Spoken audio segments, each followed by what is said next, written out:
चलिए भाई, थर्सडे का दिन, गुरुवार की सुबह है, वीकली ऑप्शंस एक्सपायरी का दिन। दो इंपॉर्टेंट डेटा पॉइंट्स को क्लोजली वॉच आउट करना है। पहला, जो इस हफ्ते का नैरेटिव था कि यूएस रिलेटेड इंपॉर्टेंट क्यूज, उसमें दो क्यूज है। वो यूएस के मिड टर्म इलेक्शंस, उसको लेकर कंफ्यूजन, असमंजसता, वो एक फोकस में, और शायद वही नर्वसनेस स्प्रिंग अप कर रही है ग्लोबली। कंसोलिडेशन का जो मूड आपको नजर आएगा। मैं आऊंगा यूएस के बाजार में। और दूसरी इंपॉर्टेंट चीज है जो है, वो तो बहुत कम हो गई है, जो भी तो जॉब रिपोर्ट के मिक्स आंकड़ों के बाद अब मेरे पास एक इंपॉर्टेंट डेटा पॉइंट, वो अक्टूबर इन्फ्लेशन का आंकड़ा आएगा। हालांकि नीरज जी बता चुके, फेड वाले इसको ज्यादा नहीं देखते, वो पर्सनल कंजम्पशन एक्सपेंडिचर पे नजर रखेंगे, लेकिन ये हमें ट्रेंड भापने के लिए इंपॉर्टेंट कल वो आज वो इन्फ्लेशन का, और बाजार बंद होने के बाद आने। इस बीच हो क्या रहा है, यूएस के बाजार आपकी स्क्रीन पर आएंगे। कल हम लोग जब बाजार की समाप्ति कर रहे थे, यूएस फ्लैट था, पर उसके बाद कल एक्चुअल सेशन में यूएस के बाजार खुले भी वो फ्लैटिश नोट पर। उसके बाद वो प्रेशर माउंट होता चला गया, और फाइनली हुआ क्या, 2 से 2.5% अक्रॉस बेंचमार्क्स यूएस के बाजार में कामकाज होता हुआ नजर आया। दिन के लो पॉइंट के आसपास जाके अमेरिकी बाजार बंद हुए। अब कहा तो यही जा रहा है कि वो मिड टर्म रिजल्ट्स में जो क्लैरिटी नहीं आ रही है, और इन्फ्लेशन डेटा से पहले थोड़ा सा प्रॉफिट टेकिंग आती हुई अब बाजारों में नजर आ रही है।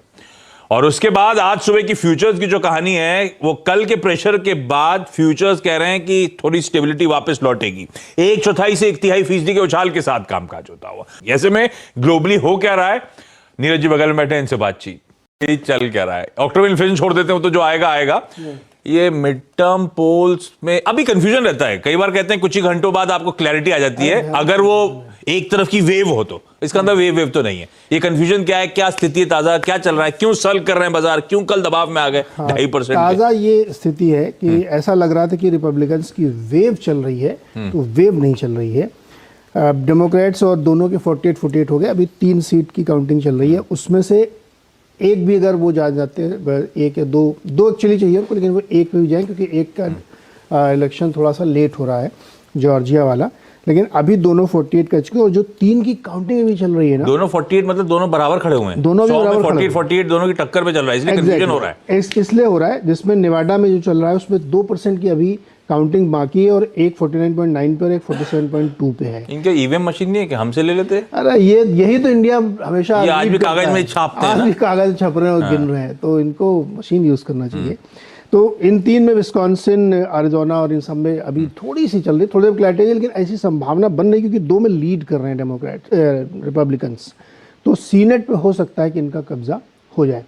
जो मतलब अच्छी बात होगी, क्योंकि अपोजिंग पार्टी का एक कब्जा हो जाएगा एक हाउस में, ट्रम्प साहब वाली। हाँ, बाकी जो दूसरा भी जो हाउस कांग्रेस वाला चल रहा है, उसमें भी बहुत काउंटिंग बाकी है। लोकसभा और राज्यसभा बेसिकली, लोकसभा राज्यसभा, तो लोकसभा में भी काउंटिंग काफी बाकी है।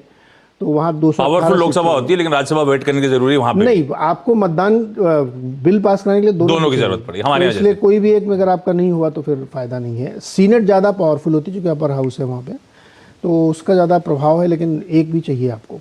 तो अभी इसलिए फंस गया। लेकिन दुखी मार्केट इसलिए कि वेव नहीं है, जैसा लग रहा था एकदम क्लीन स्वीप होगा, वैसा नहीं हो रहा है। बाइडेन साहब ने कहा है कि देखा, हमने कहा था इनकी कोई वेव है नहीं, इन्फ्लेशन का कोई डर नहीं है वैसे। डर नहीं। तो एक इस वजह से मार्केट को थोड़ा सा हुआ, लेकिन मुझे लगता है कि ये उतना बड़ा कारण शायद नहीं होगा, क्योंकि मार्केट बहुत सारी चीज़ें लेके चल रहा था। 2 जो बड़ी घटनाएं हो रही है, चीन वाली घटना बहुत बड़ी, लॉकडाउन लग गया वहाँ पे बहुत सारे शहरों में, क्रूड 5% गिर गया है। ये इसीलिए चीन अकेला ऐसा क्यों हो रहा है? कोविड क्या हो गया है? हमको तो समझ में नहीं आता, या हम लोग टेस्ट करें तो हमें भी बहुत सारे कोविड मिल जाए, ऐसा है क्या?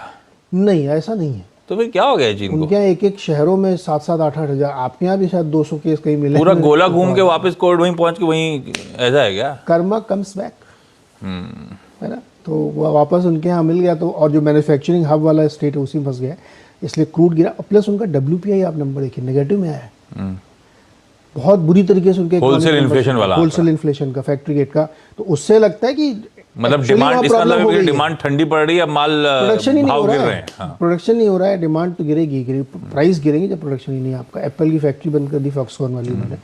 तो चाइना की वजह से आप क्रूड, मेटल सब गिरे हुए हैं।